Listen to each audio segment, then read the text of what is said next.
How to check if my Android device is eSIM compatible. Ensure that your device supports eSIM. You will need to locate its eSIM IMEI number by following these steps. You can also check if your device is listed in the link to a list of eSIM capable devices found in the description box below. For Samsung devices,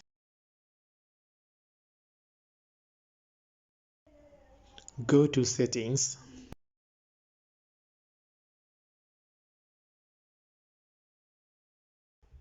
If you are able to access the search bar in your settings, type in IMEI and the option IMEI information or similar should show up. Otherwise, please go to About Phone then Status. Tap IMEI information. If the IMEI eSIM is available, it should mean that your device supports eSIM.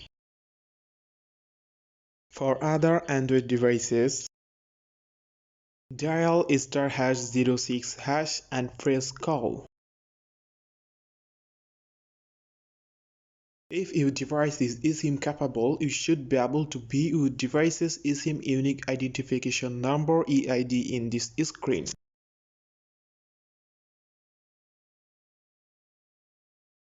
If your device is eSIM compatible, you can most certainly start using eSIMs from Bondhu eSIM. If you have any questions, please comment below.